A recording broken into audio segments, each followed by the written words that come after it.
Salah satu manfaat karpet adalah untuk mendapatkan kehangatan ketika kita berdiri di atas lantai. Di negara yang dingin, karpet itu menjadi insulator terhadap musim dingin. Tentunya di negara kita yang tropis seperti ini, umumnya digunakan di ruang-ruang yang menggunakan AC.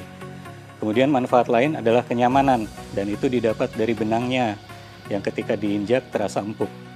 Begitu juga karpet sebetulnya membantu bagaimana akustik di dalam ruangan terdengar tanpa gema dan kenyamanan terhadap suara.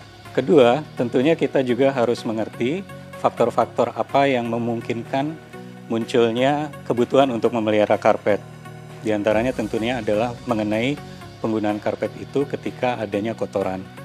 Kotoran yang mungkin muncul di dalam ruang hunian salah satunya adalah makanan, kedua adalah tulisan atau pewarna, ketiga adalah adanya hewan-hewan peliharaan. Jadi kalau kita bicara mengenai makanan, misalnya makanan itu tumpah atau minuman tumpah ke atas karpet. Jika itu berupa tulisan, kadang-kadang kita bekerja atau belajar di atas karpet dan mungkin alat tulis kita atau alat pewarna ketika kita menggambar tumpah juga ke karpet. Kemudian hewan yang kita pelihara juga bisa memberikan kotoran ke karpet, yaitu dengan kotoran yang biasa mereka keluarkan tentunya ya. Di sini kami akan coba sampaikan bagaimana memelihara karpet kita dari masing-masing kotoran tersebut.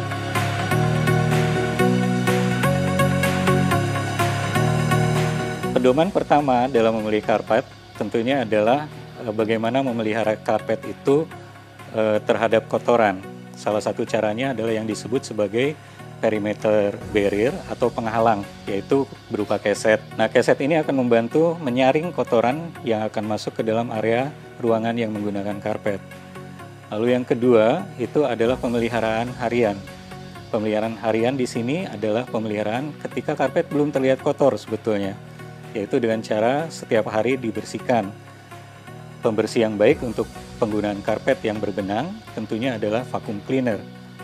Karena kalau dengan vacuum cleaner kita sedot kotoran berupa debu itu ditampung di dalam kontainer yang ada di dalam vacuum cleanernya. Kalau kita menggunakan sapu atau sikat, tentu kotoran itu akan justru tersebar ke area lain.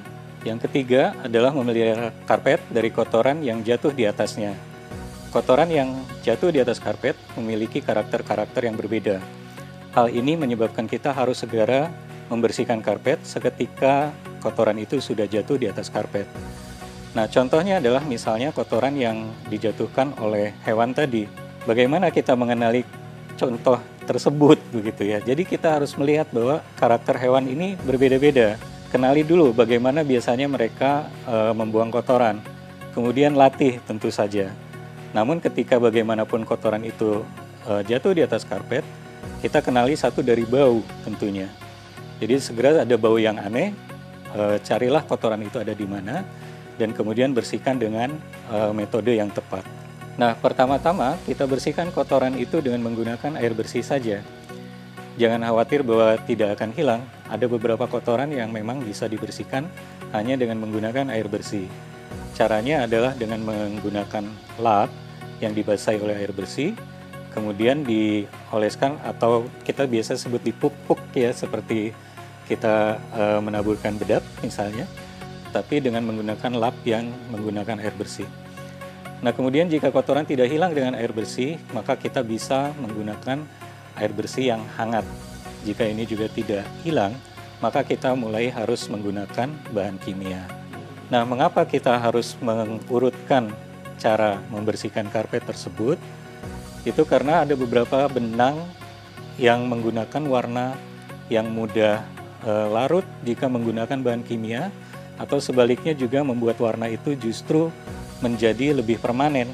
Sehingga kalau kita salah menggunakan bahan kimianya, kotoran tersebut bukan hilang, malah menjadi sama sekali tidak bisa dibersihkan. Kemudian cara ketiga adalah tentunya memang dengan memanggil servis atau jasa pelayanan pembersih karpet. Sekarang ini sudah banyak sekali jasa pembersih karpet yang ada di sekitar kita. Kita bisa mencari melalui sumber-sumber informasi yang memungkinkan.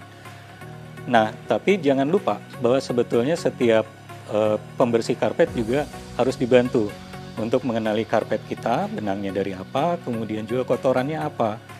Nah, umumnya hal yang membutuhkan kepedulian seperti ini agak dilupakan oleh kita sebagai pengguna karpet. Saat ini pembersih karpet di pasaran, pembersih karpet yang baik tentu harus sesuai dengan bahan yang kita